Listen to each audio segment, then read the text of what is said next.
अब कल तो नींद भी हमें बिल्कुल नहीं आई। इतने वो करे, गुरु जी के भजन गाए, जाप करा, जय गुरु करा, सब कुछ फेल था कल, पता नहीं क्या, सब कुछ फेल। नहीं तो 2-4 भजन गाओ तुरंत नींद आ जाती है। कल बिल्कुल ही कुछ एक सेकंड के लिए भी नींद नहीं।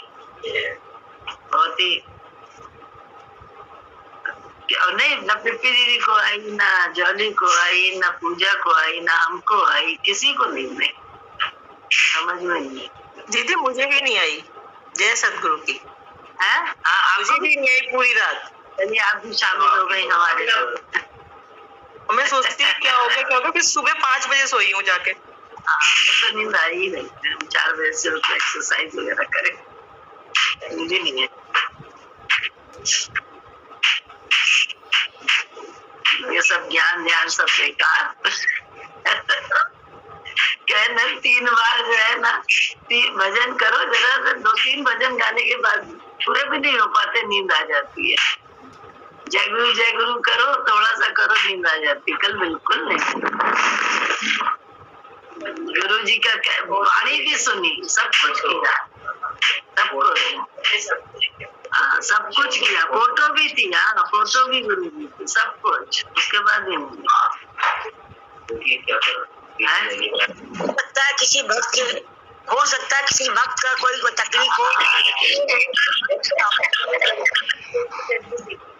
नहीं बड़ा माल आने वाला होता है, सब भक्तों के ऊपर। हाँ बड़ी चीज आने वाली होती है, सब भक्त थोड़ा। हाँ ये सत्य। पढ़ो रवि, सुनो किताब पढ़ो, आज सुने जरा।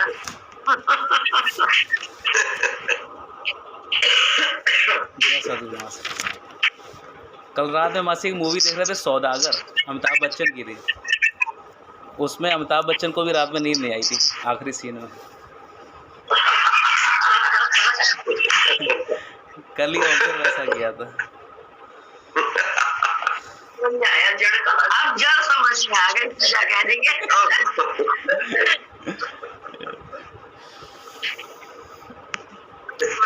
जैसा प्रश्न, ज्ञान इतने दिन से सुनते हुए भी मुख पर मलिनता क्यों रहती है? उत्तर, ज्ञान चाहे जितना भी सुना जाए, अगर अंदर कोई भी इच्छा होगी तो चेहरे पर मलिनता अवश्य होगी।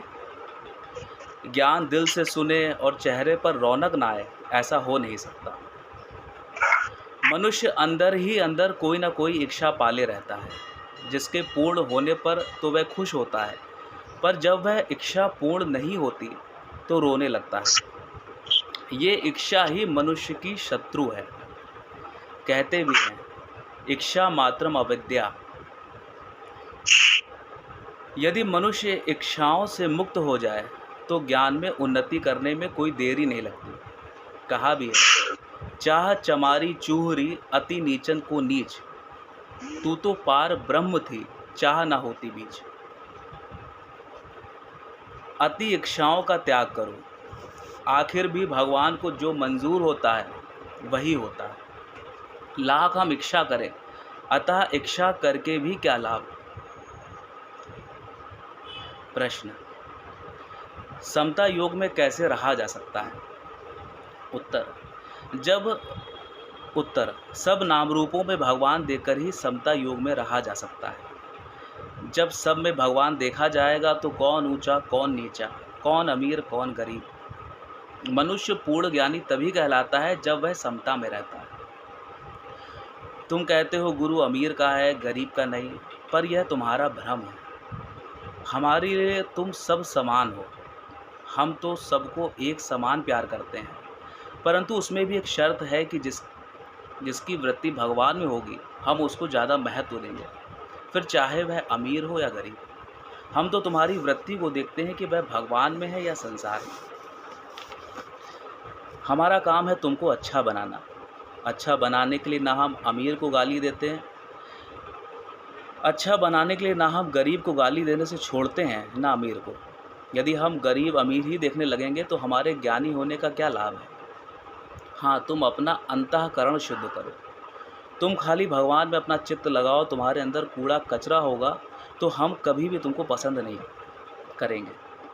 तुम अपने अंदर से नाम रूप का कचरा हटाओ, तुम राग द्वेष के कीचड़ को साफ करो, तब हम तुमको पसंद करेंगे। तुम्हारे अंदर मोह भरा है, मोह से ही द्वेष होता है, अतः मोह को भी हटाओ। जब तक जगत अच्छा लगता है तब तक भजन अच्छा नहीं लगता, और जब भजन अच्छा लगने लगता है तो जगत अच्छा नहीं लगता।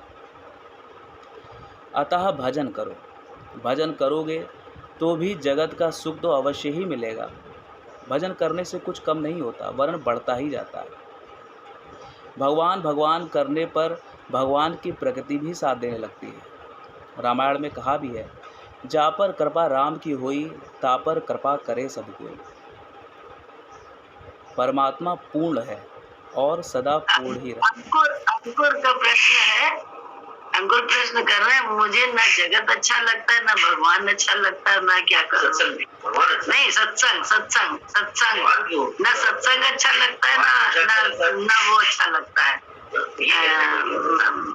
संसार भी नहीं अच्छा लगता है। हाँ, सत्संग और संसार। तो बता क्या करें, बस जवाब दो सब लोग।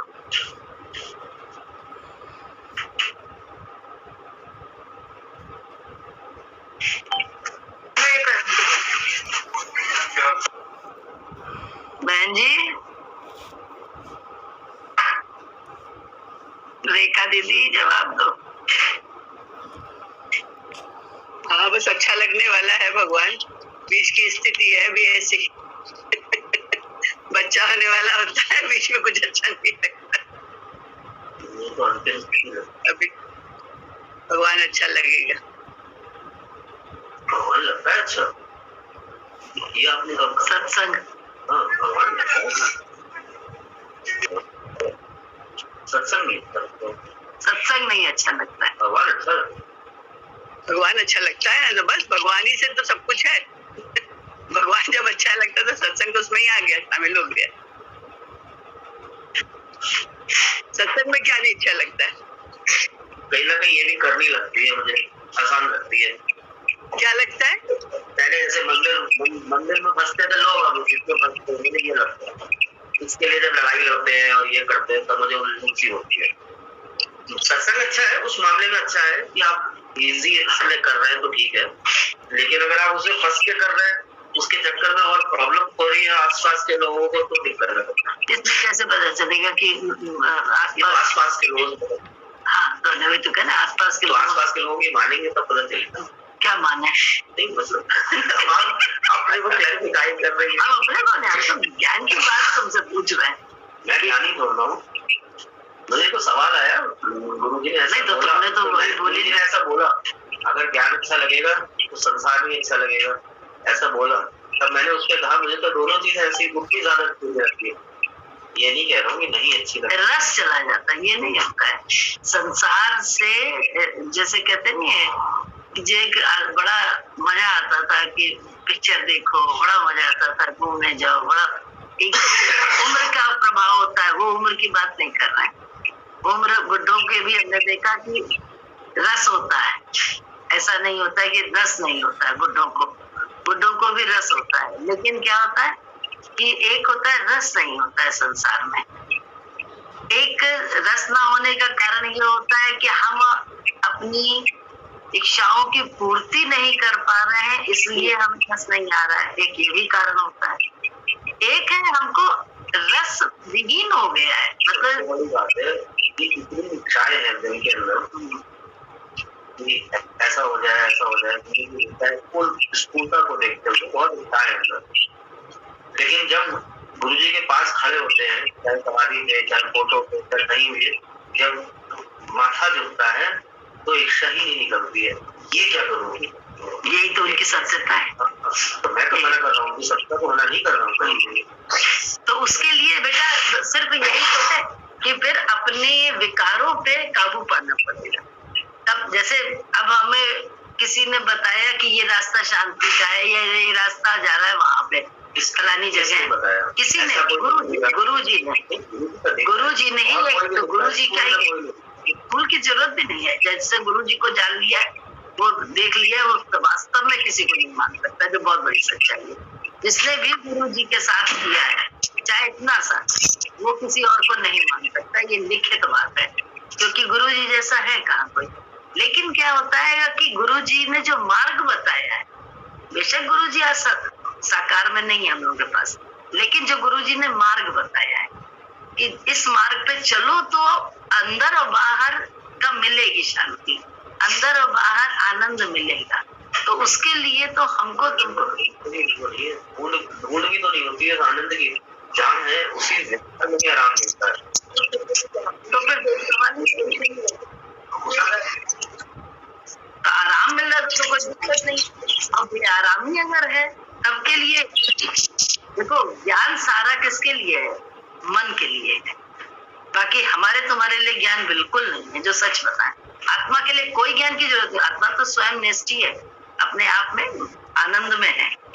निज स्वरूप तो हमारा यही है, लेकिन निज स्वरूप में हम है नहीं, हम है देह स्वरूप में। तो देह स्वरूप में तो अशांति भी है, देह स्वरूप में तो सब कुछ है, कुछ पता ही नहीं चलता है। हमें अपने विकारों पे कोई कंट्रोल नहीं होता है, लगेगा हमारे विकारों पे कंट्रोल है, लेकिन नहीं, हमको अगर क्रोध आता है तो हम बिल्कुल उसी तरह से क्रोध करते हैं। हमको अगर लोभ होता है तो हम लोभ भी कर लेते हैं अपने हिसाब से। मोह होता है तो ये विकार, ये विषय इनको ही कहा गया है, विषय ये बाहर के नहीं है, ये सब तो शरीर के लिए बनाए हैं और ये शरीर से जरूरी है। देवियत तो होगा, तभी तो उसमें से जिस्ट निकलेगा। अगर कुछ बोले मंथन ना हो तो मंथन के बाद ही तो निकलता है अमृत या विष, वो एक अलग बात है। किस पे? ना तो उसका रुझान होता है कि संसार की तरफ बहुत ज्यादा रुझान होता है, वो भी नहीं होता है, और सत्संग की तरफ भी बहुत ज्यादा रुझान नहीं होता है। सही। तो गुरु जी ने जैसा कहा तो उस पर कॉन्ट्रडिक्ट कर रहा था, इसलिए मैंने उस पर सवाल किया। मेरा ये कोई सवाल नहीं था कि मैं सवाल उठाऊं, मैं अपने विकार दिखाऊं या खुद या आप उस पर टोको मुझे विकारों पर, ऐसा नहीं है। ये जनरल है जो हम लोगों के। तो उसके लिए तो रेखा जी ने बहुत अच्छा जवाब दिया कि जिस समय बच्चा होता है, होने वाला होता है, तो उस समय तो ना तो बच्चे की कोई आने की खुशी होती है और ना संसार अच्छा लग रहा होता है, क्योंकि दर्द इतना हो रहा होता है, इतना दर्द, इतनी पीड़ा होती है कि उस समय तो जैसे लगता है मरने वाले हैं, ऐसी पीड़ा होती है। बच्चे को लेके कहा, माँ को लेके नहीं कहा। नहीं, बच्चे को लेके कहा। बच्चे को लेके कहा कि बच्चे जब होने वाला होता है तो ऐसे ही तो जब तुम्हारी दशा भी तो यही हो, हाँ यही दशा तो होती है बच्चे, एक ऐसी पीड़ा कि संसार भी अच्छा नहीं लग रहा, सत्संग भी अच्छा नहीं लग रहा। ये बैठा उसके बाद भी तो ये सभी लोगों को बैठा, हाँ पढ़ो बेटा, पढ़ो, अनुभव हो तो। मासी हम थोड़ा सा बताएं, जैसा ऑब्जर्वेशन से बताएं। जैसे मासी, जैसे घड़ा होता है, घड़ा खाली भी हो सकता है, पूरा भरा भी हो सकता है। तो जैसे जो खाली घड़ा है और दो नल लगे हैं, एक जगत का नल है और एक सत्संग का नल है, तो जब उस नल के दूर पर हैं तो ये होती ना, चाहत होती है कि हम अपने आप को उसके नीचे ले आएँ, किसी के भी नीचे भी हम आ सकते हैं स्वतः ही प्रकृति की तरफ से। तो हम जब भरते हैं तो हमें आनंद आता है, क्योंकि हम खाली हैं। जगत से भी आनंद आता है, जगत में भी बहुत रस है, हमें कुछ नहीं पता किस तरफ जाना है, लेकिन प्रकृति की तरफ से हम जहाँ मुड़ जाते हैं वहाँ से रस आने लगता है। ये सच्चा रस है कि खराब रस है तो बाद में पता चलता है, लेकिन भरने में आनंद है। लेकिन जब पूरे भरे रहते हैं तो चाहे नल के नीचे रहें या ना रहें, तो जैसे चूँकि भरे हैं इसलिए अब चूँकि भरे ही हैं तो कोई ज़रूरत जैसे नहीं लगती कि ना ये अच्छा लग रहा है ना वो अच्छा लग रहा है। और अगर उसके नीचे भी आ जाएंगे, सत्संग के या उस नल के नीचे भी आ जाएंगे, तो ओवरफ्लो होते रहते हैं। तो जब ये भरने का ही मासी आनंद है, हमें लगता है कि जैसे जब हम अपने आप को तृप्त महसूस करते हैं कि कुछ हमारे अंदर भरा जा रहा है, तब आनंद आता है। और ओवरफ्लो होने में मासी जैसे नहीं एक ही स्थिति में रहते हैं, तो आनंद नया नहीं आ रहा है, आनंद से भरपूर है। इसीलिए हमें और जैसे नहीं सब कुछ नीरस टाइप का लग रहा है, क्योंकि पूरे भरे हुए हैं, सब कुछ जैसे ले चुके हैं। अब जैसे मुक्त अवस्था होती कि अब कोई चाहत नहीं है। इसीलिए मासी हमको ऐसा लग रहा है कि ये बात आ रही है ना कि अच्छा नहीं लग रहा है, मोनोटोनस टाइप का लग रहा है, क्योंकि पूरे भरे हुए हैं। ये मुझे ऐसा लगा जैसा जो प्रश्न उठाते हैं। अब कोई ज़रूरत नहीं है ज़्यादा सी। लेकिन एक बात ये भी है कि सत्संग आने से क्या होता है ना मासी, हम उस मोनोटोनस या फिर उस लबालब वाली स्थिति में रह पाते हैं। सत्संग जब छूटेगा, एक बार हम सत्संग छोड़ कर देखें 1-2 महीने के लिए, तब हमें लगेगा कि हमारा जो घड़ा है अपने आप ही डिप्लीट हो रहा है ना, धीरे धीरे कम हो रहा है, तब हमें फिर चाहत बढ़ेगी। ये हम ऐसे भी देख सकते हैं, क्योंकि सत्संग लगातार मिल रहा है, इसीलिए हमें अपना नहीं लग रहा है कि कुछ हमें ज़रूरत नहीं है, या कुछ लग रहा है कि कहीं मज़ा नहीं आ रहा। तो सत्संग छोड़ने पर ही पता चलेगा। तो प्रकृति छुड़वाएगी भी उसको, और फिर लगेगा कि अब प्यास है, अब मुझे और चाहिए, वो भी घड़ा खाली हो रहा है। ये मुझे ऐसा लगा बस, जैसा जब तक जगत अच्छा लगता है तब तक भजन अच्छा नहीं लगता, और जब भजन अच्छा लगने लगता है तो जगत अच्छा नहीं लगता। अतः भजन करो। भजन करोगे तो भी जगत का सुख तो अवश्य मिलेगा ही। भजन करने से कुछ कम नहीं होता, वरन बढ़ता ही जाता है। भगवान भगवान करने पर भगवान की प्रकृति भी साथ देने लगती है। रामायण में कहा भी गया है, जा पर कृपा राम की होई, ता पर कृपा करे सब कोई।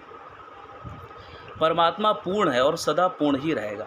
परमात्मा के यहाँ किसी भी बात की, किसी भी वस्तु की कमी नहीं। मनुष्य की शक्ति, बुद्धि, धन सीमित है, परंतु परमात्मा का सब कुछ असीमित है। वह अपने आप में पूर्ण है, भरपूर है। अतः भगवान भगवान करो तो तुमको बिना मांगे ही सब कुछ मिल जाएगा। जगत में कुछ भी करो पर फिर भी कुछ हाथ नहीं लगता। मनुष्य व्यर्थ ही जगत की चिंता करके अपना जीवन बर्बाद करता रहता है। कोई काम आने वाला नहीं है, सब स्वार्थ के साथी है। कोऊ काहू को नाही, प्रीतम जान लियो मन माही। सब स्वार्थ से ही प्यार करते हैं, एक सद्गुरु ही निस्वार्थ प्यार करता है। मनुष्य व्यर्थ ही सुख की आशा में लोमड़ी की तरह इधर उधर भटकता है, पर मिलता कुछ भी नहीं, फिर चिंता के मारे मरने लगता है। तुम चिंता ना करके भगवान में मन लगाओ तो ना होने वाला काम भी हो जाएगा। गुरु तुमको तपस्या कराकर तपाता है, तो तुम अकर्ता बनकर तपस्या करो, तो तपस्या का फल भी अवश्य मिलेगा। तुम गुरु के बालक बनकर रहो, उस पर अपना सारा भार छोड़ दो। अपना तन मन धन सब अच्छे कामों में लगाओ। तन को भगवान के भजन में, मन को भगवान के भजन में, और धन को गरीबों के दान में लगाओ। आज कितने निर्धन हैं जिनको सहायता की आवश्यकता है, अतः अपने धन को दान देने में लगाओ। किसी के पास किताबों के लिए पैसे नहीं है, उनको पैसे से सहायता करो, तो तुम्हारे धन की सार्थकता होगी। तुम जितना धन शुभ कामों में लगाओगे, उसका दूना चौगुना भगवान तुमको देता रहेगा। तुम भजन सही नहीं करते। इतने दिन ज्ञान सुनने के बाद भी तुम जैसे के तैसे हो, तो क्या ज्ञान तुमने सुना? तुमको एक एक के आगे झुकना चाहिए। सत्संग में गुरु के घर पर कभी पैर के बल मत आना, सर के बल आना। गुरु के आगे झुक कर आना। जब तुम गुरु के आगे झुकना सीखोगे, सभी सत्संगियों के आगे झुक पाओगे, और तभी तुम संसार में भी झुककर चल पाओगे। सत्संग में आए हो ईश्वर का ध्यान करके और खोपड़ी ऊंची करके आए हो, तो ध्यान नहीं लग पाएगा। एक एक के आगे झुकना ही पड़ेगा। गुरु के घर आकर मान और अपमान की इच्छा त्याग दो। तुम निरअभिमानी बनकर रहो। जब तुम निरअभिमानी बनकर रहोगे तो तुमको स्वयं आदर मिलने लगेगा, कुर्सी भी मिल जाएगी। परंतु जब तुम में अपने पद का अहंकार आएगा और कुर्सी की इच्छा होगी, तो मिली हुई कुर्सी भी छूट जाएगी। यहाँ अहंकार मिटाया जाता है। जब तुम जब तक अपना व्यवहार अच्छा नहीं बनाओगे, तब तक हम तुमको गाली देना नहीं छोड़ेंगे। जिस प्रकार चावल को धान से अलग करने के लिए धान की खूब कुटाई होती है, उसी प्रकार हम भी तुमको शुद्ध बनाने के लिए तुम्हारे मन की कुटाई करते हैं। तुम सदा शुभ कर्म, शुभ संकल्प करो। कर्म तो हर मनुष्य हर समय करता है। शुभ कर्म करने का संकल्प करो, तभी अच्छा होगा। पहले के कर्म से तो आज जंजाल में फंसे हैं, और अगर अब आगे भी बुरा कर्म करेंगे तो उसी जंजाल में फिर फंसना पड़ेगा। अतः आज अच्छा कर्म करो, तो सत्संग में आकर किस तरह उठना, बैठना और बोलना चाहिए देखो और सीखो। नम्रता से चलो, कड़ेपन से चलने में आराम नहीं है। सबसे अदब से बात करो, प्यार से रहो। तुम किसी से ईर्ष्या मत करो। तुम कहते हो गुरु हमसे खुश नहीं होता। अरे जब तुम सबसे लड़ोगे, कटुता से बात करोगे, तो हम कैसे खुश होंगे? तुम एक एक से प्यार से बात करोगे तो हम तुमसे खुश हो जाएंगे। तुम हर एक में गुण देखो, सबसे गुण सीखो और अपने को अच्छा बनाने का प्रयत्न करो। तुम किसी से राग द्वेष मत करो। इस सब को सीखने के लिए सत्संग में आना अति आवश्यक है। सत्संग का नियम जरूरी है। तुम घर में रहोगे तो तुम्हारे गुण और अवगुण दिखाई नहीं देंगे, तो फिर दूर कैसे होंगे? सत्संग में आने से ही गुण अवगुण प्रकट होते हैं और अवगुण दूर होते हैं। अतः सत्संग नियम से करो। नियम में बड़ी शक्ति है। भजन लगाव से होता है। गुरु से इतना लगाव होगा तो भजन अनायास होने लगेगा। मनुष्य का लगाव जिस तरह की वस्तु विषय से होगा वह वैसा ही काम करेगा। एक लगाव गुरु से होगा तो भजन होगा, और यही लगाव जब वैश्या, जुएं और शराब से होगा तो दुष्कर्म होने लगेंगे। अतः अपने लगाव को अच्छे कामों में लगाओ। गुरु से लगाव लगाने पर भजन होगा, साथ ही साथ ज्ञान भी हो जाएगा। पूर्व जन्म की तपस्या से भी मन का झुकाव भगवान में होने लगता है। भगवान की कृपा को समझा नहीं जा सकता। गुरु जिस पर रीझ जाता है उसको माला माल कर देता है। शर्त है कि गुरु की आज्ञा मानकर अपने हर काम करें। गुरु के घर में रहकर छू छू मत करो। जाति पाति का भेदभाव छोड़ो। अरे जब तुम जगन्नाथ जी जाते हो और जब वहाँ भात खिलाया जाता है, चाहे चमार हो या ब्राह्मण कोढ़ी, तो तुम मारे डर के कि कहीं भगवान क्रुद्ध ना हो जाए, बिना किसी हिचकिचाहट के खा लेते हो। इसी तरह हमारे यहाँ भी जाति का कोई भेद नहीं है, अतः किसी से घृणा मत करो। प्रश्न: गुरु हम पर कृपा करते हैं, पर हम उस कृपा को भूल क्यों जाते हैं? उत्तर: मन बड़ा दुष्ट है। यही मन तुमको भुलावे में डाले रहता है। कहते हैं मन पल पल भूलनहार है। ये छलावा करके गुरु की कृपा को भुला देता है। जानते हुए भी कि गुरु कितना दयालु है, तुम भूल जाते हो। जानते हुए भी कि गुरु कितनी दया करते हैं, तुम भूल जाते हो। गुरु तुम्हारे बहुत से कर्म थोड़े में काट देते हैं, तुमको पता भी नहीं चलता। गुरु तो मौत भी टाल देता है। जीव के बहुत से कर्म संत खाली बात से काट देते हैं, परंतु गुरु की आज्ञा मानना बड़ा आवश्यक है। गुरु जिस बात को मना करे वह काम तुम कभी मत करो, परंतु मन बड़ा दुष्ट है, भूल जाता है। जब मरने लगेगा तो तौबा तौबा करेगा, और जब भगवान ठीक कर देगा तो फिर ऐंठ करने लगेगा, लोगों को गाली देने लगेगा। जीवन की जलती ज्वाला को गुरु शांत कर देता है। तुम गुरु की आज्ञा में रहो, अपनी चाल ना चलो। तुम गुरु की आज्ञा में रहो, अपनी चाल मत चलो। अगर अपनी चाल चलोगे तो गुरु टिकने नहीं देगा। गुरु अपने पास उसी को टिकने देता है जो उसकी नज़र से, उसके इशारे से चलता है। तुम गुरु को कष्ट ना दो। तुम चाहे लाख खिलाने की कोशिश करो, हम तुम्हारी नहीं मानेंगे। तुमको मन गलत रास्ते पर ले जाएगा तो हम बोलेंगे अवश्य। जिसके अंदर छल कपट राग द्वेष होगा उसको हम अपने आगे टिकने नहीं देंगे, भगा देंगे।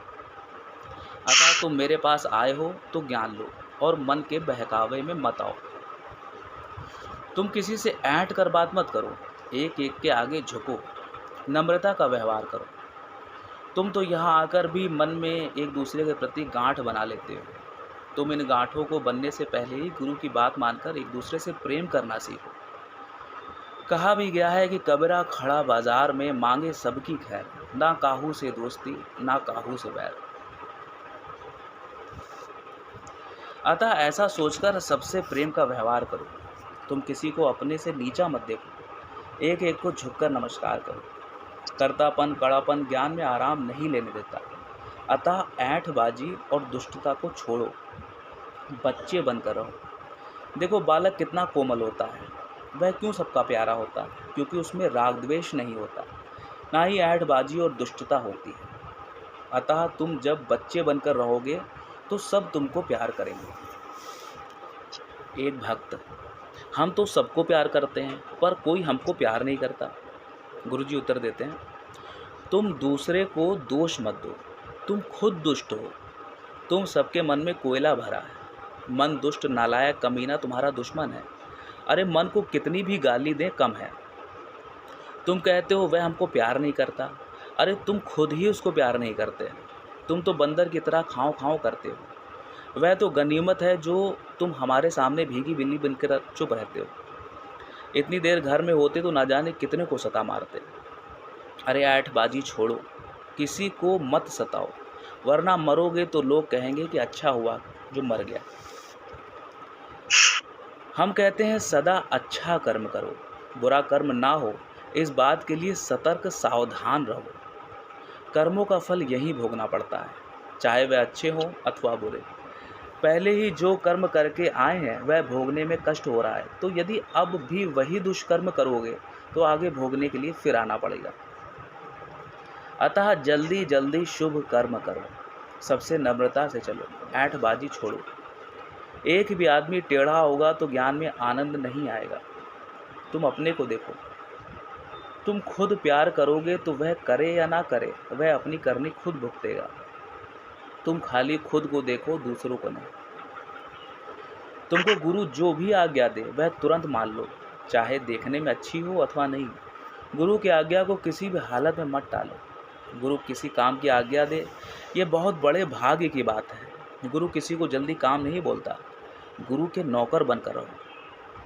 मीरा ने कृष्ण से भी कहा है कि गिरधर मारे चाकर राखो जी।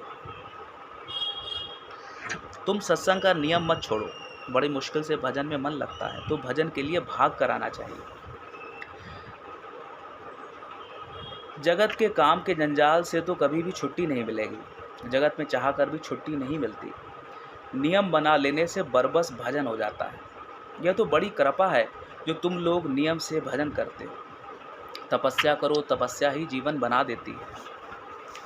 तुम भजन का नियम कर लो तो शक्ति भरपूर मिलेगी। ये मन तो भूत है, भजन करने नहीं देता, पर तुम उसकी बात ना मानो, तुम उसकी बात मत मानो और भजन का नियम करो तो अच्छा होगा। बिना सत्संग के मन नहीं बनता। गुरु के आगे मन रूपी हथियार डाल दो। गुरु से तुम जीत तो पाते नहीं, तो फिर हथियार डाल देना ही अच्छा है। गुरु को सदा नमस्कार करके बोलो कि मैं हारा। कितने ही लोग हमारी गाली जो हम उनको देते भी नहीं हैं बल्कि मन को देते हैं, कुछ सुनकर भाग जाते हैं, को भवन में चले जाते हैं, पर फिर कुछ दिनों के बाद हार मानकर उनको मेरी शरण में आना ही पड़ता है। तो क्या लाभ है ऐठने से या भागने से? पहले ही गलती मान ले तो कितना अच्छा है।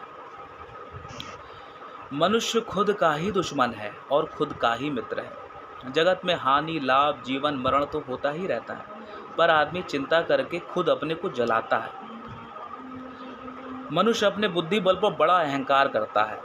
वह जितना बुद्धि बल संसार में लगाता है उतना ही भगवान में लगाए तो कितना अच्छा हो। मनुष्य को अपने बल का भी अहंकार बहुत होता है, पर भगवान के बल के आगे किसी का बल नहीं चलता। ईगो के कारण बल का सही लाभ नहीं होता। यदि बल के आगे परमात्मा हो तो बल भी सही काम करता है। भगवान आगे और बल पीछे, भगवान आगे ईगो पीछे हो तो सब काम सही होता है। बिना दुआ के दवा भी फायदा नहीं करती। अतः पहले दुआ फिर दवा, पहले भगवान फिर बल होना चाहिए। डॉक्टर भी इतना होशियार होते हुए भी दवा देने से पहले भगवान से दुआ करता है। तुम भी भगवान से बल मांगो, तभी जीवन में सफलता मिलेगी। तुम ऐसा काम करो कि गुरु मजबूर हो जाए तुमको अपने पास रखने को। तुम अपनी लिंक भगवान से लगाओ। हनुमान की लिंक राम से जुड़ी थी तो राम की सेवा से वो कभी भी वंचित नहीं हुआ। जो मनुष्य सबसे समता से व्यवहार करता है वही हमको अच्छा लगता है। तुम दूसरे के बुरे कर्म और अच्छे कर्मों का हिसाब मत करो, तुम अपना काम करो। वह अपना कर्म अपने आप देखेगा। सबको अपने कर्मों का फल मिलता है। तुम अपना संबंध खाली भगवान से रखो। तुम खाली बोलो गुरु मेरा है और मैं गुरु का हूँ। तुम किसी से दिल ना लगाओ, ना अच्छे से ना बुरे से। अच्छा बोलने है के लिए बड़ा सरल है, मैं गुरु की हूँ, मैं गुरु मेरे हैं, लेकिन इसमें टिकने के लिए, गुरु को अपना बनाने के लिए ही सारे अपनी मैं को पीछे करना पड़ता है। सारी, जैसे कहते हैं पूरे अहंकार से, बिल्कुल जैसे अहंकार को तकना पड़ता है और उसके साथ फिर रुकना पड़ता है, उसके साथ मिला नहीं जाता है। ये जरूरी है, इसके बिना हो जाएगा, हमें ऐसा नहीं होता है। अभी भी देखो सत्संग करते हैं तो सत्संग करने का मतलब ये थोड़ी ना होता है कि कुछ ऊंचे हो गए। रात दिन ये विचार अंदर में रहता है कि ये भी सेवा है और कुछ नहीं है, क्योंकि गुरु जी ने बोली और गुरु जी ने इस जगह पे लाके खड़ा कर दिया, बैठा दिया। अपने आप तो चाहा भी नहीं है, अपने आप तो आराम में थे, बरेली में रहते, बरेली में ही करते थे सत्संग, कोई मतलब ही नहीं था इतनी आगे तक जाने का और किसी को। लेकिन सब गुरु जी ने अपने आप किया, लेकिन फिर भी अहंकार को बार बार तके रहते हैं, बार बार देखते रहते हैं कि देखो कहीं अहंकार से ऐसा ना हो कि गलत वाणी निकल जाए। बैठती हैं सुनीता दीदी, बैठती हैं सत्संग में, बहन जी आंटी बैठती, रेखा जी बैठते हैं, फिर बीनू भैया बैठते हैं। सबका जैसे मान अंदर में होता है, ये नहीं कि हमको मालूम है सब, बिल्कुल नहीं दिमाग में रहता, कुछ मालूम ही नहीं होता, कैसे कहें कि मालूम है सब। बोले बिल्कुल, ये अब इस चीज को दिखा नहीं सकते, सिर्फ हाँ कहते नहीं, आपको अगर कहीं अंदर से होगा तो कुछ नम्रता कुछ जरूर आ जाती है, नम्रता, क्योंकि ईश्वर दिखने लगता है कि ईश्वर से ही सब हो रहा है, व्यक्ति से कुछ नहीं हो रहा है, हम चाह के भी कुछ नहीं कर सकते, ये देखने लगता है, बहुत अच्छे से दिखता है। जैसे पढ़ लिख के पास हो रहे हैं तो लगेगा कि हाँ हमने बड़ी पढ़ाई करी थी, कभी कभी बिना पढ़े लिखे पास हो रहा है तो लगता है अरे ये तो भैया भगवान ही है, और जो ज्यादा पढ़ा नहीं है सिर्फ उसी को मालूम होगा कि हाँ ये तो सिर्फ ईश्वर सफलता दे रहा है। नहीं तो बोले पांडित्य का अभिमान होता है, पढ़े लिखे होते शास्त्रों का अभिमान होता है कि बहुत लच्छेदार बातों से ज्ञान चलाया जा सकता है, ऐसा थोड़ा ना है, ये भी तो एक कला है, ये भी कला है, ऐसा थोड़ा ना है। लेकिन वो बातें आती भी तो हो, सवाल है ये बात, वो बातें भी तो आती हो, मालूम तो हो शास्त्र की बातें। एक गुरु जी को ही हर तरफ से पढ़ा है, बस और कुछ तो नहीं, हर तरफ से कहना चाहिए चेक किया है तो जाना है, और पूरा जाने भी नहीं है, जो सच बात है, जाने भी नहीं है, बस अच्छे लगे, पता नहीं कैसे। अभी तो लगता है कि ज्ञान ध्यान भी क्या सारी बातें मिले, कभी कभी तो लगता है संसार की सुन के कि जैसे हमने तो संसार जिया ही नहीं है, हमें तो अक्ल ही नहीं है संसार जीने की भी, तो शायद हमने प्यार भी नहीं किया या हमने बहुत व्यवहार नहीं किया, तो हम शायद व्यवहारिक भी नहीं है, ऐसा भी महसूस होता है कभी कभी। ऐसा नहीं है नहीं होता है, सब तरह का होता है। लेकिन बस एक बड़ी निश्चिंती है, गुरु जी के पास जब से आए हैं कहना चाहिए कि गुरु जी हमारे हैं, हम बोल के सिद्ध नहीं कर सकते, लेकिन वो हमारे हैं, हम उनके हैं, ये निश्चय तो है, ये निश्चय है, बस और कुछ नहीं। और वास्तव में उन्होंने होके दिखाया है कि वास्तव में वो मेरे हैं, हमने नहीं दिखाया है लेकिन उन्होंने तो दिखाया है, वो मेरे हैं। हाँ पढ़ो।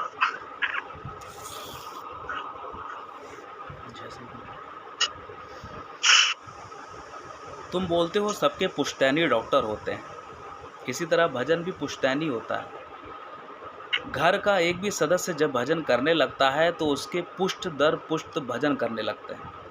देखो आज हम भजन करते हैं तो हमारा सारा परिवार, बाल बच्चे, यहाँ तक कि उनके भी बाल बच्चे भजन करते हैं और आगे आने वाली पीढ़ी भी उनका अनुकरण करेगी। यह देखो पूजा जो गुरु जी की पोती है, अभी खाली 1 साल की है, पर हम सबको भजन करते देखकर खूब खुश होकर ताली बजाते हैं। ओम सच्चिदानंद सुनते ही कितनी खुश हो जाती है। अरे तुम समझते हो कि इसके क्या बुद्धि है, पर तुम नहीं जानते पहले के संस्कार क्या हैं। तुम भजन से लगन लगाओ, जिसकी लगन भजन से होती है उसको भजन का रास्ता स्वयं मिलता है। जिसकी लगन सच्चाई में होती है उसकी जीत अवश्य होती है। भजन करते समय कठिनाइयाँ तो बेहद आती हैं, परंतु गुरु से लगाव होगा तो मनुष्य उन परिस्थितियों की परवाह ना करके भी आगे बढ़ जाएगा। तुम खाली भगवान भगवान करो, जो भगवान में मन लगाता है उसका कभी अनिष्ट नहीं होता। जो भगवान में मन लगाता है उसका कभी अनिष्ट नहीं हो सकता। यही मासी जैसे बात है, जो भगवान में मन लगाता है उसका कभी अनिष्ट नहीं हो सकता। यही प्रश्न अभी उस दिन पूछ रहे थे एक सज्जन हमसे कि जैसे नहीं कि हम भगवान में हैं तो हमारा अनिष्ट क्यों हुआ, पार्शियल अनिष्ट क्यों हुआ, ऐसी बात है। तो मासी अनिष्ट की जैसे परिभाषा क्या है? जैसे संसार में तो अनिष्ट ये होता है जैसे एक्सीडेंट ही है, या एक्सीडेंट होना अनिष्ट है। लेकिन अब हम जब इस सत्संग में आ गए हैं तो एक्सीडेंट होना अनिष्ट नहीं है, एक्सीडेंट होना एक प्रारब्ध है। मतलब बिल्कुल डेफिनेशन मासी यहाँ अनिश्चितता या सही चीज़ या ख़राब चीज़, इसकी पूरी डेफिनेशन गुरु जी ने चेंज कर दी। अब ऐसा जो कुछ भी अच्छा या बुरा हो रहा है, अरे विराट रूप है, गुरु ने कहा मेरा विराट रूप है, इसमें भगवान देखो, उल्टे में भगवान देखो। तो इतना अच्छा ज्ञान मिल गया है। अब हम ये कहें कि ये सही है और ये गलत है, ये भगवान ने मेरा क्यों बुरा कर दिया, अरे बुरा नहीं, इसमें मेरा भला करा है। इतना मतलब मासी जैसे रोज़ घोट घोट कर इस चीज़ को यही पिलाया जा रहा है। इसीलिए कहते हैं ना सत्संग रोज़ आओ, यही बातें रोज़ बताई जाएंगी तो इतना जैसे अध्यास में आ जाएंगे ना, जैसे देह अध्यास हटकर आत्म के अध्यास में आ जाएंगे। तो ये जो कहते हैं ना बातें, ये सच में बेसिकली जैसे स्टीरियोटाइपिंग हमारी हो जाएगी। 10 साल 15 साल बाद यही हमारा जैसे नहीं जो हमारी पहले की पैदाइश से हमारे अभी तक हुआ है, वैसे अब ये गुरु की बातें आ जाएंगी। समय लगेगा और फिर मतलब लगेगा नहीं कि ये जो घटना हुई ये मेरे साथ गलत हुई, तुरंत निकलेगा जैसे नहीं गुरुजी ने मेरे साथ अच्छा किया, मेरा कुछ काटा, या अपनी कमी की तरफ ध्यान जाता है। तो ये वर्ड जैसे मासी है अनिष्ट है, ये संसारिक तल पर लगता है ये अनिष्टता है वो अनिष्टता है, लेकिन हमें लगता है सब कुछ मासी भला है। अनिष्ट जैसा कोई वर्ड गुरुजी ने छोड़ा नहीं कि अनिष्ट हो जाता है। ये मासी रोज रोज अभ्यास से पता चल रहा है। अभी भी ऐसा नहीं, अभी भी गलत कभी आ सकते हैं। एग्जाम्पल ही मासी बहुत से हैं, लेकिन अब देते हैं इसका एग्जाम्पल दे मासी। अभी आपको एक अनुभव बताते हैं, तरीके से बताते हैं इसको। अभी कल ही की घटना बताते हैं। जैसे उस दिन मनचंदा अंकल एक बढ़िया सी बात कह रहे थे कि जैसे एक लेडी थी, वो किसी पार्टी में गई हुई थी। तो पार्टी में क्या था कि एक बच्चा रो रहा था, तो वो अपनी पार्टी में अपनी बिजी थी, अपना जैसे जो भी खा रही थी या सहेलियों से बात कर रही थी। तब किसी सज्जन ने आकर कहा कि आपका वाला रो रहा है, आपका वाला रो रहा है। जब ये बोला ना कि आपका वाला रो रहा है, तब उसे लगा अरे मेरा तो बच्चा था छोटा सा, तो पता चला उसी का बच्चा रो रहा था। और फिर जाकर गोदी में लेगा, उसने उसको दूध पिलाया। जब तक उसको अपने मैंपन का एहसास नहीं हुआ तब तक वो निश्चिंत थी, जैसे वो अपनी पार्टी में एंजॉय कर रही थी। लेकिन जैसे ही मैं मेरी का जैसे अध्यास में आई, उसे एहसास हुआ कि मेरा बच्चा रो रहा है, तुरंत वो गई और अपनी क्रिया को उसने किया। तो इसी मतलब गुरुजी इसी मैंपन को ही हटाना चाहते हैं कि अगर ये मैंपन मेरा हट जाए बस किसी तरीके से, तो हम मतलब आनंद में आ सकते हैं। तो वही गुरुजी कहते हैं कि जैसे जो हमारे आसपास जो कुछ भी घटित हो रहा है वो बेसिकली हमारे सामने घटित हो रहा है, वो हमसे जुड़ा हुआ है। इसका मतलब ये है कि ये मान कर चले कि ये हमारा ही प्रारब्ध है, तभी वो चीज़ सामने हमारे आ रही है। ये गुरुजी ने रोज समझाते हैं गुरुजी हमको कि जो भी हमसे जुड़कर अनजान व्यक्ति भी हमारे साथ जुड़ जाता है और उसके लेन देन हमारा जो होता है वो इसी वजह से हो रहा है क्योंकि हमारा प्रारब्ध था। और उसको हंस का काटो, गुरुजी कहते हैं हंस का काटो। उल्टा लग रहा है तो मेरा विराट रूप है, इसमें आनंद लो, मेरा ही आनंद लो, मुझे ही देखो। इसका एक अनुभव बताते हैं मासी। एक कुछ दिन पहले आपको बताया था ना कि गांव है यहाँ पर मेरे एक अंकल का, चाचा का, उनके यहाँ जाना होता है। तो जैसे मेरा अंदर की भी इच्छा जैसे है कि गांव में जाना, जैसे नहीं शाहरुख खान सरसों के खेत में हाथ फैला रहा है, तो ऐसे फील होता है कि हम भी गांव में जाएं, सरसों के खेत के बीच में चले जाएं, फ़ोटो खिंचाएं, सबकी मनोकामना होती है। तो अब जबकि गांव कभी गए नहीं, दूर से देखा, हाईवे से निकल रहे हैं तो कहीं गांव दूर दिख रहा है, लेकिन इसके बीच का क्या एहसास होता है। तो ये कहीं दबी इच्छा थी, वो गुरुजी ने पूरी कराई। जैसे तो जैसे भी अंकुर भैया भी कह रहे हैं ना कि अब जैसे नहीं पूर्णता में आ गए, कोई भी इच्छा हो एक समय के बाद सैचुरेशन में आ जाती है। तो इच्छा पूरी हो गई, दैट्स इट। अब उसके बाद अगर फिर कोई कहे कि चलो गाँव, या कुछ उस क्रिया को दोबारा करने को कहे, तो कहते हैं कि यार अब मन नहीं लगता है, चाहे सत्संग में मन नहीं लगता है, संसार में मन नहीं लगता है। कि किसी भी मतलब बता रहे किसी भी जगह पर ऐसा हो सकता है कि सिचुएशन पॉइंट आता है। तो अब गुरु का विराट रूप स्टार्ट होगा कि अब उल्टे में भी मुझे देखो। क्योंकि ज्ञान में मासी आ रहे हैं, रोज़ सत्संग कर रहे हैं, इसलिए ये लगता है कि ये जो मेरे साथ कोई जुड़ रहा है, ये जो भी क्रिया हो रही है, ये मेरा ही प्रारब्ध है, मुझे काटना है ना। तो इस तरीके से थोड़ा सा एक शांति आती है कि नहीं, हाँ कहना है। जैसे उन्होंने मुझसे कहा कि परसों की रवि सैटरडे, कल फ्राइडे था, गुड फ्राइडे, छुट्टी तुम्हारी? हमने कहा हाँ छुट्टी है। हफ्ता भर काम किया, सोने का मन था, लेकिन उन्होंने कहा कि चलोगे जरा, गांव चलना है, 50 किलोमीटर रन करना है, आना जाना 100 किलोमीटर, 125 किलोमीटर। तो खेचल लगती है मासी। लेकिन जैसे नहीं, अब ये सत्संग है सत्संग क्या छूट रहा है मेरा? नहीं, सुबह का सत्संग शाम का सत्संग के बीच का ही पोर्शन है जिसमें को जाना है। हाँ कह दिया मासी, लेकिन कहीं ना कहीं तो मन में आ रहा है कि यार ये क्यों जा रहे हैं। अब तो वो सरसों खेत में जाना भी नहीं है, सेचुरेट हो चुके हैं। लेकिन जैसे आगे बढ़े, इसलिए नहीं, गुरु जी का ज्ञान ही है कि आगे बढ़े। अब वहाँ मासी आपको सीन बताते हैं ऐसा, अपना ही प्रारब्ध है मासी, अब अपना प्रारब्ध खोल लें। उन्होंने कहा कि जैसे उनका खेत था, लेखपाल ने कुछ सर्वे कराया तो ये कह रहा है कि आपका 2 बीघा नहीं है, आपका ये 16 बीघा है ना मासी। मतलब इतने सालों से, 50 सालों से पता था कि उनको 2 ही बीघा ज़मीन है। अब वो कह रहे हैं कि वो 2 बीघा नहीं 16 बीघा है उनकी, और कहीं कहीं कुछ कब्जा हो गया है, क्या हो गया। तो बड़ा टेंशन ले रहे थे मासी, मेरे बगल में बैठे थे और कह रहे रवि मैं बहुत टेंशन में हूँ, मतलब क्या करूँ, अब मुझे बार बार आना पड़ेगा, और मुझे फतेहपुर जाना पड़ेगा, फतेहपुर में जाकर तहसीलदार से बात करनी पड़ेगी। बड़े टेक्निकल बातें बता रहे थे। अब मासी देखिए, ये हम जैसे मैं मेरी वाली बात कि तुम्हारा बच्चा रो रहा है, आपका वाला रो रहा है, जो मनचंदा अंकल ने बताया था, तो हम देखिए कितना हमको अच्छा लग रहा था कि ये मेरी टेंशन नहीं है। 2 बीघा से 16 बीघा हो जाएगी तो हमारा कोई फ़ायदा नहीं है ना। क्या लड़ाई झगड़ा होगा, किसी को 50 साल से कोई ज़मीन पर खेती कर रहा है, वो खेती हमारी है, मतलब हमारी ज़मीन है, कितनी बड़ी बात है मासी। अब उसको 60-70 लाख की ज़मीन है, कितनी बड़ी बड़ी बातें हो रही हैं। अब हम मासी हमारे से कोई रोल नहीं, हम एक ड्राइवर की तरह गाड़ी चला रहे हैं, सुन रहे हैं, तो लग रहा है कि मासी ये मेरा ही है। जैसे अब लग रहा है कि बस हम इससे जुड़े नहीं हैं मासी, बस वो है कि मेरी ज़मीन नहीं है, इससे कितना आनंद है मासी। हमने बस अब ख्याल करा कि वो मेरी ज़मीन नहीं है, 50, 60, 70, 80, 1 करोड़ की ज़मीन है, मेरी नहीं है। बस इससे इतना आनंद आ रहा था मासी, और हम मासी इतनी स्मूथली गाड़ी चला रहे थे कि देखो एक ड्राइवर बनने में कितना आनंद है। आप मासी इसको शायद समझ पा रही हो, इस बात को मैंने इतना हमको इसमें आनंद मिला कि ये मासी मेरा ही प्रारब्ध है। पूरी पुश्तें बीत जाती हैं, ज़मीन की क्लैरिफिकेशन नहीं होता कि किसकी ज़मीन है, क्या ज़मीन है ना। लड़ाई झगड़ा होता है, मारपीट हो जाती है, पेपर खोल कर देखिए तीसरे पन्ने पर यही है कि डंडे चल गए, लोकल ग्रामीणों ने मार डाला लेखपाल को, पीट का मारा, भगा दिया, ये सब चीज़ें होती हैं मासी। तो ये हम देख रहे थे, हमने कहा अरे गुरुजी ने कितना बताया। और अभी मासी कुछ अभी इसी किताब में निकला है ज्ञान में, हमने वही बात बोली। अब मैं शब्दशः नहीं बता पाऊँगा, अभी निकली थी, मैंने इसको रिपीट नहीं करूँगा। मैं अपने तरफ से मैंने उनसे कहा कि आप सतर्क रहिएगा और इस लेवल पर मृदुता बना कर रखिएगा।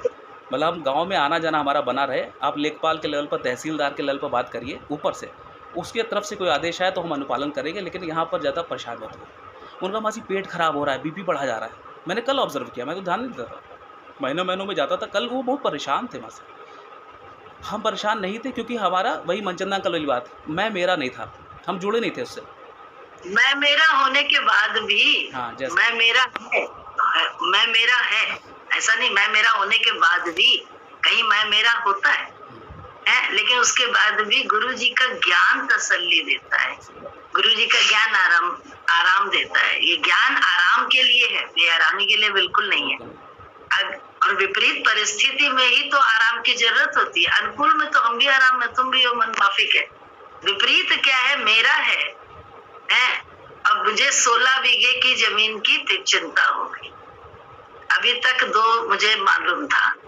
तो गुरुजी ने जो ज्ञान दिया है उसमें हमें लगता है कि हमारी अगर स्थिति होती, हम टेंशन नहीं करते, हम तो ये सोचते मेरी तो ये भी नहीं थी, ये तो गुरुजी की कृपा है जो मुझे 16 बीघे दिखा रहे हैं, जितनी मिल जाए बिना झगड़े की उतनी मेरी, उससे ज्यादा ही है।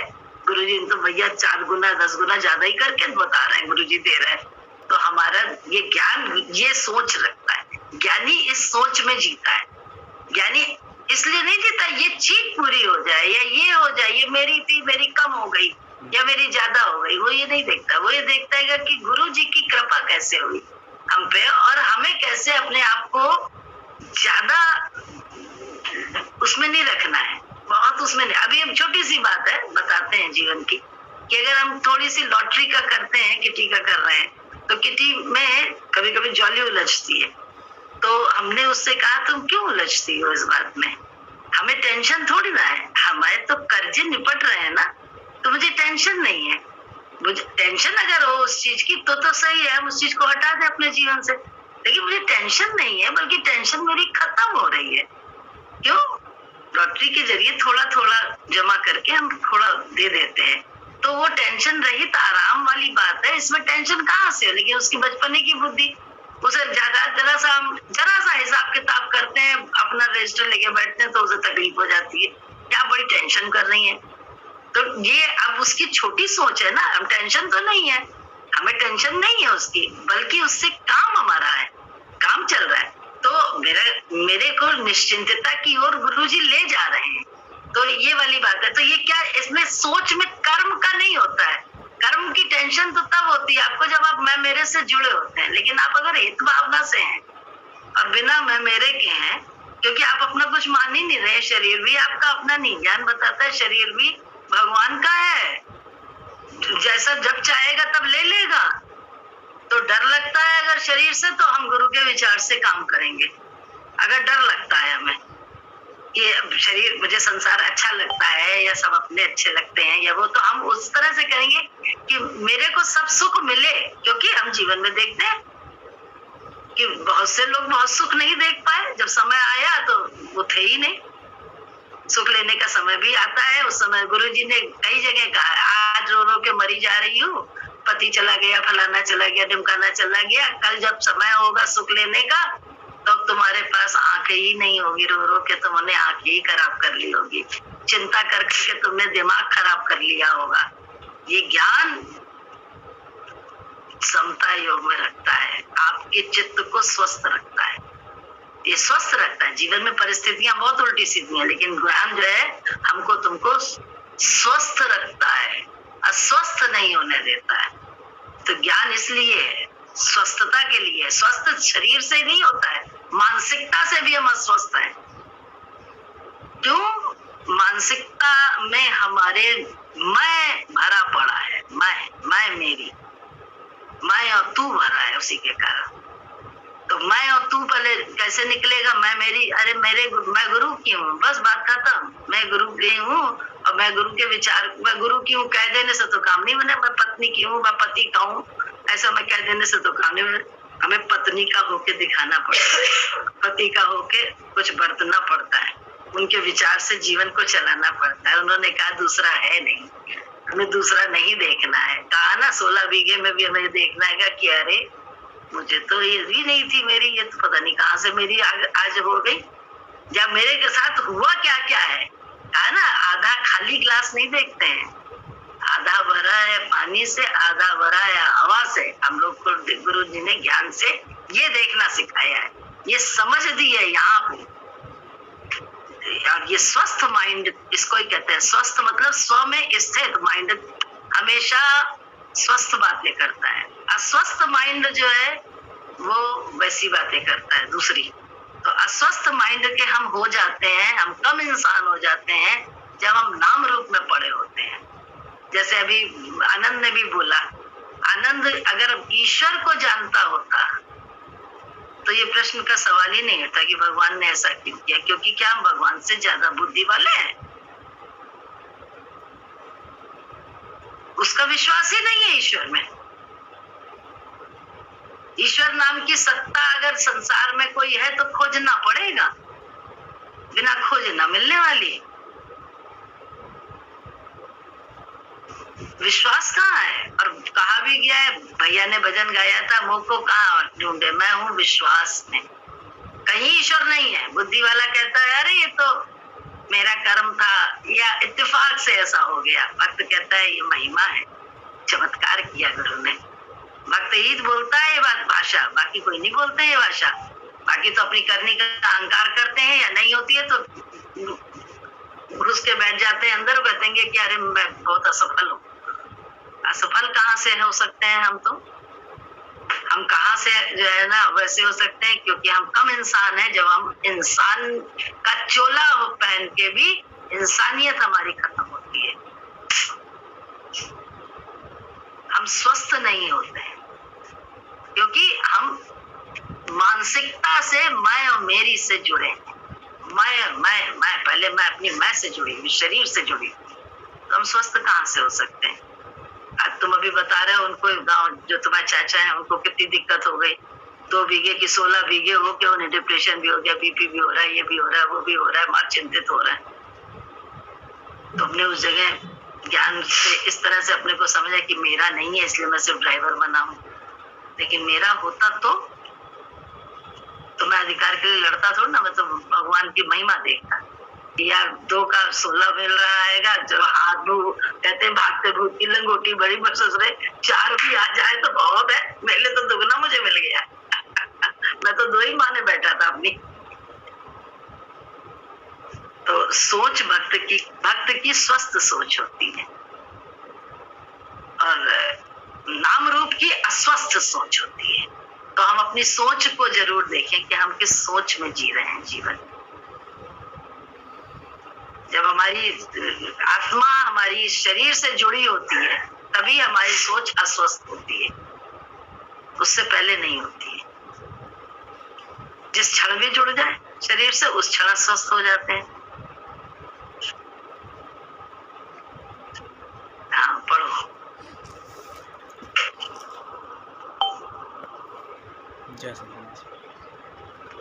एक बात मैं बताऊं, मैं कहना चाह रही थी, मैं ये कह रही थी कि जब तक हम लोग को कोई गाइड करता है, जैसे छोटे होते हैं अपनी बुद्धि नहीं लड़ा रहे हम, है ना, और हमको बता दिया गया कि ये करना है तो कोई नहीं है। पर जहां हमने अपनी बुद्धि लड़ाना शुरू की तो क्लैशेस ऑफ थॉट होते हैं, तब में डिफरेंसेस आते हैं।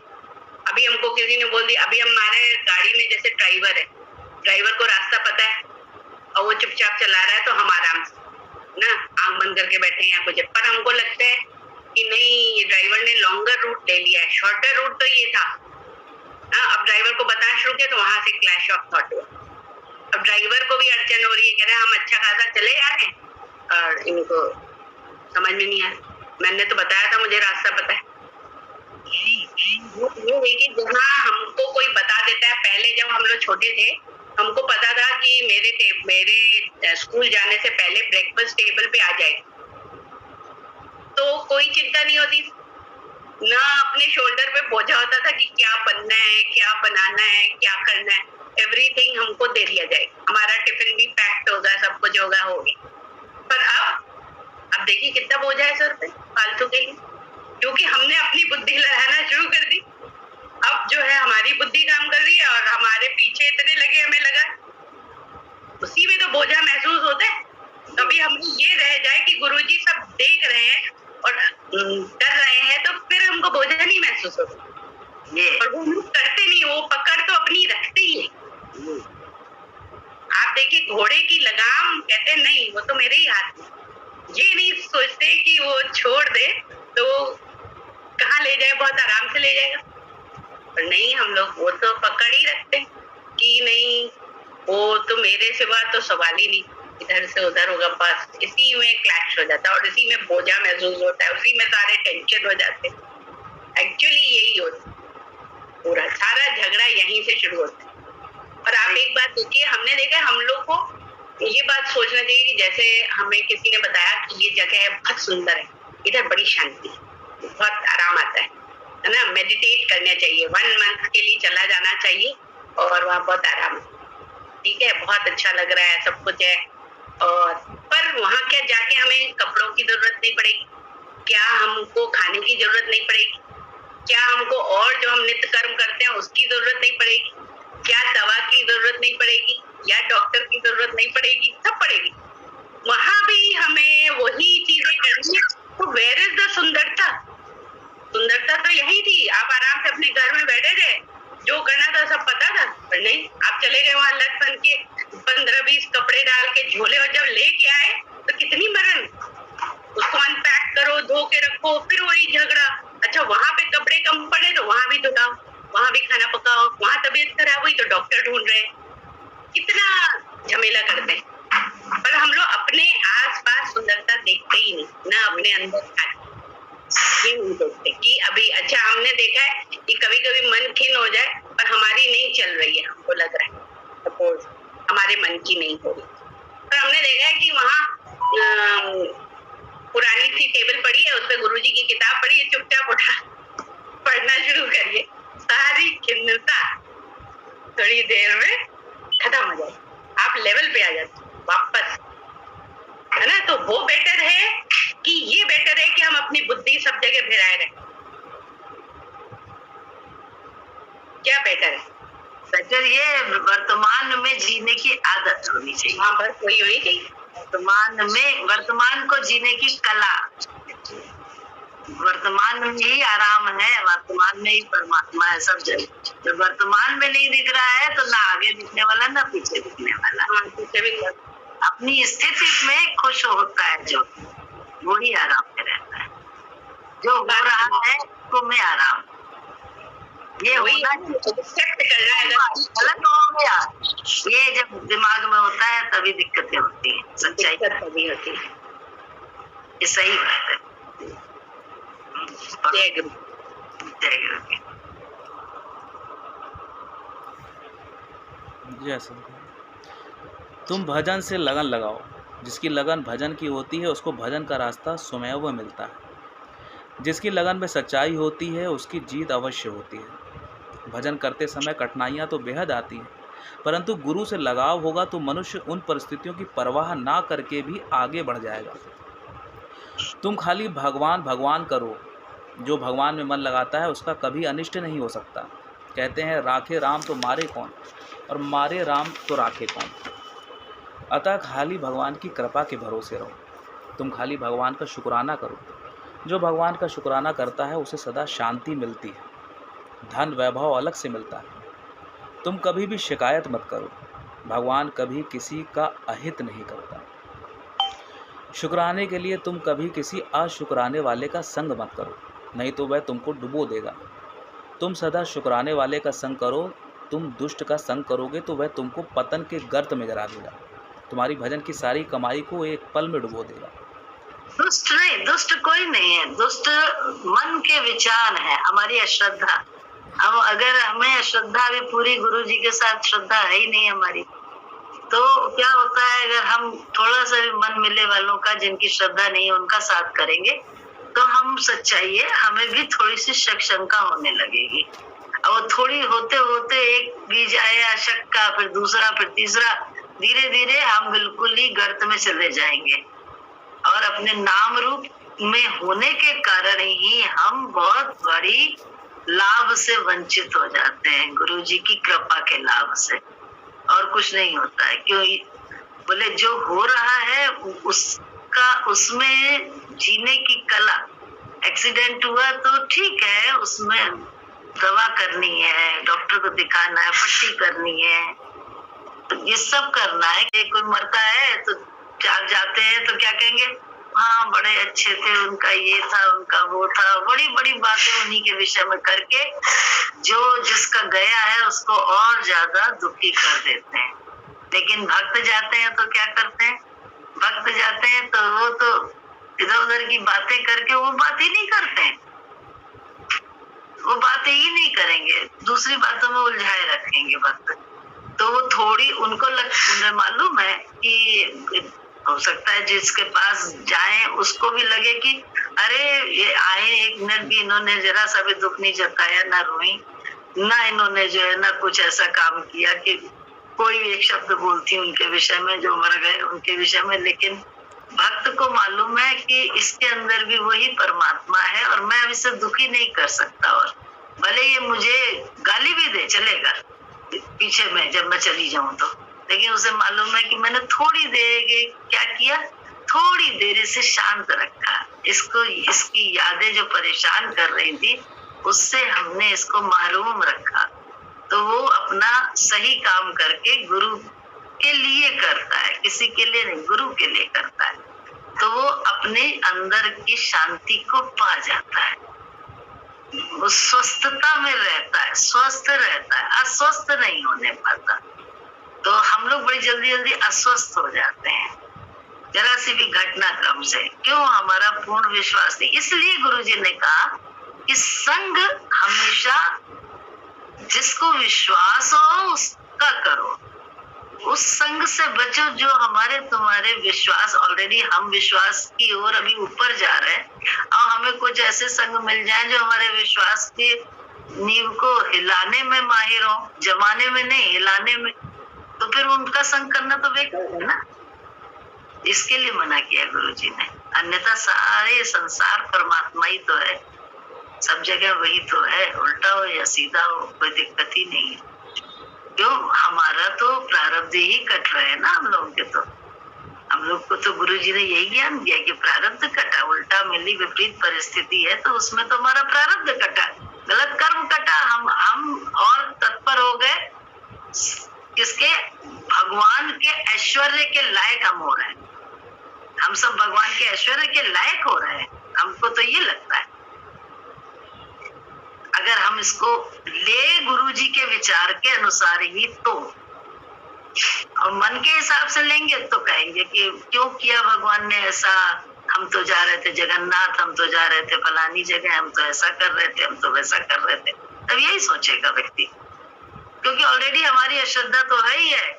2 लोग और हमें मिल जाए तो देखो मेरी श्रद्धा ही बंटाधार हो जाएगा, गड्ढे में गिर जाएंगे। तो संग हमेशा जिसकी श्रद्धा हो, पूरी भक्ति हो ईश्वर की, वो जो है ना, वो भी उसी को खोजने में लगा हो, उसी की कृपा को अनुभव करना हो, साथ करना चाहिए। बुद्धि से उसको नहीं पाया जा सकता है। बुद्धि तो फिर अब देखो ना, बुद्धि हम लोग चला रहे हैं तो अपनी मन की तो कर रहेंगे, अपने काम ईश्वर की महिमा का हम मजा ले पा रहे हैं। ईश्वर की वही भी है महिमा, लेकिन हम आनंद नहीं ले पा रहे हैं क्योंकि हमारे दिमाग में वट है। हम क्या कर रहे हैं इस पे हमारा निगाह ही नहीं है। हम गुरु को कैसे रिझाना है ये हमें पता ही नहीं है। तो वर्तमान में ही, जैसे बोला ना मनचंद्रा भाभी ने, कि वर्तमान को ही बहुत ही सकारात्मक तरीके से लेना सीखें। विपरीतता की बात कर रहे हैं, अनुकूलता में तो हम भी ले लेते हैं, आप भी ले लेते हैं, अनुकूलता की हम बात नहीं। विपरीत स्थिति में हम वर्तमान में स्वीकृति में आ सकें, किसी भी विपरीतता को बड़ी सहजता से अपना सकें, ये बड़ा कठिन है और अभ्यास जीवन लगता है इसमें। अगर हम बहुत वाणी से बोलने लग जाएं, करने लगे, तो फिर तो हमारा विश्वास क्या हुआ, हम मन के साथ मिल जाते हैं और कुछ नहीं। तो उस क्षण तो हम चूक ही जाते हैं। ईश्वर की जो उपलब्धि है, शांति, आनंद, उससे वंचित तो हो ही जाते हैं। उस क्षण तो हम उसकी धन से, संपदा से, उस क्षण तो हम जरूर चूक जाते हैं, ये पक्की बात है। जबकि हुई है इतनी महिमा, कितनी महिमा हो रही है जीवन में। आज हम लोग खड़े हैं सिर्फ गुरु जी के, अभी आनंद है। बेटी की आप दूसरा भी तो दृश्य हो सकता था, लेकिन दूसरा दृश्य तो नहीं है ना। सोच के देखें तो कितना आनंद है, आनंद में, लेकिन वर्तमान रहने की वर्तमान में हो रही है। हमारी बुद्धि चल जाती है, बुद्धि की तो है सारा। विश्वास कर। आज संकल्प का बर्थडे है, बिट्टू बता रहे।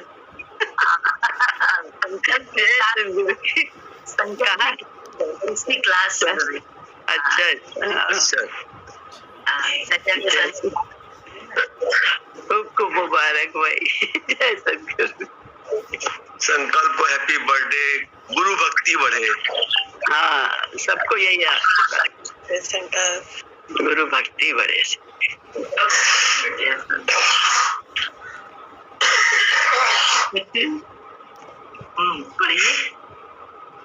बुआ एक बात कहनी थी, जैसे गुरु की अभी जैसे आपने बात बोली ना कि किसी के यहाँ डेथ हो जाती है तो फिर आप जाते हो, तो अगर संसारिक बुद्धि से देखें तो सच में यही लगता है कि नहीं, 2 शब्द बोलें, बैठें, उनसे उस बारे में बात करें। तो अभी पिछले हफ्ते यही हुआ कि मेरी दोस्त है, बहुत क्लोज फ्रेंड है, उसके फादर की अचानक डेथ हो गई। तो हम लोग सब गए, मैं तो नोएडा से दिल्ली जाना था, गए संडे को। अब वहां पहुंचे तो देखा इतनी भीड़ और सब लोग मतलब आंटी के ऊपर, उन दोनों बहनों के ऊपर बिल्कुल मतलब चढ़े हुए हैं कि हाय हाय क्या हो गया, रोए हैं। और मतलब आंटी और वो ना उलझन उनके चेहरे से दिख रही थी। तो हम वहां गए, हमने सच में कुछ नहीं किया, इतनी दूर गए, 1-1.5 घंटे का तो ट्रैवल ही लग गया, जितना हम वहां रुके नहीं, उससे डबल टाइम का ट्रैवल लगा। लेकिन हम वहां गए, बैठे, वहां पे जो शांति पाठ चल रहा था वो सुना। उसके बाद सिर्फ उसको, अपने दोस्त को हमने गले लगाया और उसको ये बोला, अभी तो आंटी का ध्यान रख, मैं बाद में आके तेरे से और आंटी से अलग से मिलूंगी, क्योंकि मुझे दिख रहा था कि वो अब यही चीज, और कहीं ना कहीं ये ना डाउट था मन में कि सही किया गलत किया, उसका जवाब आज आपने दे दिया। जय सतगुरु की। जय सतगुरु की। जय सतगुरु।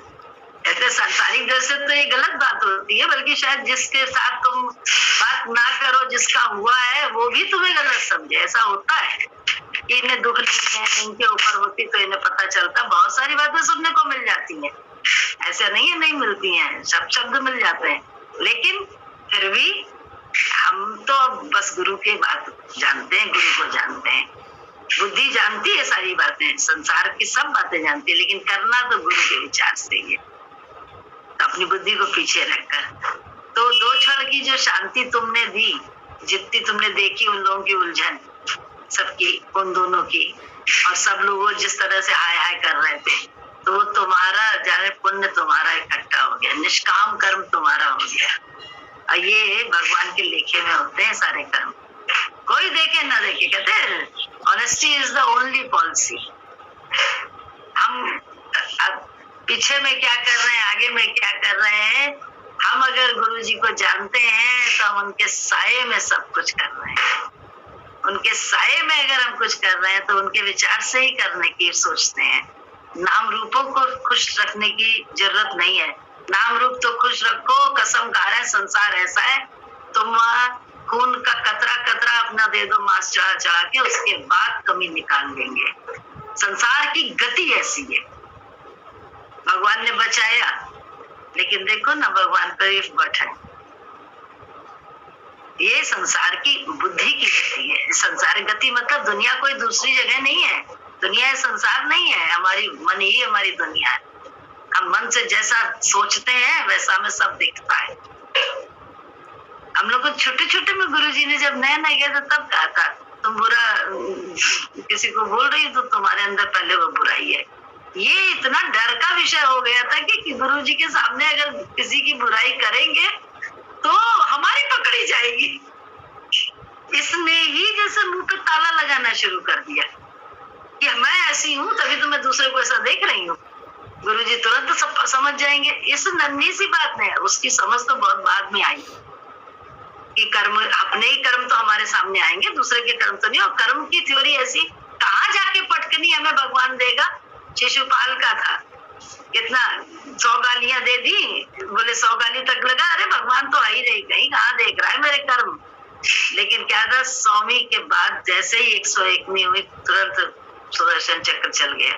तो ये सब हम लोगों को मालूम है, और हम लोगों ने गुरु जी से यही ज्ञान सत्संग के माध्यम से रात दिन अपने अंदर धसाने का अभ्यास कर रहे हैं अपनी बुद्धि में, कि हमारे कर्म का ही हमें मिलेगा। और भगवान तो ऐसा है कि अगर उसके विचार को अपनाने बस लग जाओ, उसका अहंकार नहीं होता है, उसका बड़ी विनम्रता होती है कि हम गुरु के विचार से चल रहे हैं। तो देखो हमें कितनी खुद शांति मिल रही है, हमें शांति मिलती है, हमें निर्भय पदवी मिलती है। ये पक्की बात बता रहे हैं। कल तो हमारी दशा बिल्कुल ही दूसरी थी। कल तो हम कहते ना सारी रात नहीं सोए, पूजा आई तो बोली मैं भी नहीं सोई। जॉली भी होता, जॉली कहती है मैं जॉली तो चलो राम के 300 दिनों की बात है, कम ही सोती है, लेकिन पिप्पी दीदी के माँ 2 बजे मैं जाग के बाहर गई, देखा माता जी भी जाग रही है, पिप्पी दीदी भी जाग रही थी। तो बोले सभी जाग रहे थे, लेकिन जाग रहे थे, सारे उपाय कर डाले तो लगा हाय राम कोई भी उपाय काम ना आया। तो फिर क्या सोचा कि पता नहीं कौन सा प्रकोप गुरुजी ने टाला। फिर तो यही विचार आया दिमाग में, और कुछ आया ही नहीं। पता नहीं कौन सा प्रारब्ध गुरुजी ने काटा, क्योंकि भाई भजन करने के बाद भजन गाओ, अरे जरा सा नींद ना आए भजन करो, 2 भजन करो तो बाद में स्टंजा ढूंढना पड़ता है, नींद आ जाती है। फिर याद आता है अरे वो तो स्टंजा जब नींद खुली तो लगा वो स्टंजा तो अभी गाया नहीं, ये होता है। या जाप करो, जय गुरु जय गुरु जय गुरु करो तो नींद आ जाती है फट से। गुरु जी की वाणी सुनो तो आ जाती है। कल तो तीनों चीजें फैलती, कल तो सब फैल था। तो उसके बाद एक बट नहीं हुआ, ये लगा कि गुरुजी ने पता नहीं कौन सा प्रारब्ध कहाँ कैसे काटे, हमें नहीं मालूम, उनकी करनी वो जाने, हमें उन पे विश्वास है। बस हर बात में भलाई निकालनी है, भलाई निकालो। एक बात नहीं हुआ कि हमें तो वाणी सुन के भी आराम नहीं आया। वाणी रोज सुने लेकिन करें अपने मन की, तो ऐसा थोड़ा ना, वाणी भी सुन के आराम नहीं आया, नींद ही नहीं आई, भजन करके भी नींद नहीं आई, जाप करके भी नींद नहीं आई। पता नहीं गुरुजी ने क्या काटा, यही लगा कि पता नहीं गुरुजी ने क्या काट दिया, क्योंकि ये विश्वास गुरुजी का ही दिया हुआ है, हमारा अपने बुद्धि का पैदा हुआ नहीं विश्वास है। उसके बाद भी पता नहीं गुरुजी ने क्या काटा, यही लगा, ये नहीं लगा कि गुरुजी ने ऐसा क्यों किया। हमने तो उनकी वाणी भी सुनी थी, हमने तो भजन भी गाए थे उनके, हमने तो जय गुरु भी किया था, तो क्या हमें राम राम कहना चाहिए? नहीं, ये सब कुछ नहीं आया दिमाग में, कुछ नहीं आया, क्योंकि अलग तो है ही नहीं, एक सुप्रीम पावर एक है। हम अपनी श्रद्धा से जहाँ हमें दिख गया, जहाँ मन अटक गया, उसी के माध्यम से सब जगह देखने का अभ्यास करें, क्योंकि उसने ऐसा अटकाया अपने में कि सब जगह देखने का युक्ति बताई कि सब जगह मैं हूँ, तो मुझको हाजिर नाजिर करके व्यवहार करें। ये गुरु उसमें हमको स्वयं आराम मिलता है, सारा अपने आराम के लिए सारा ज्ञान है। अगर बेआरामी में आना होता तो ये ज्ञान लेते ही नहीं, मतलब ही नहीं था। जय सदगुरु की बेटा, जय सदगुरु की, जन्मदिन मुबारक हो। जय सदगुरु की संकल्प, प्यार, खूब सारा प्यार, भक्ति करो, खूब भक्ति।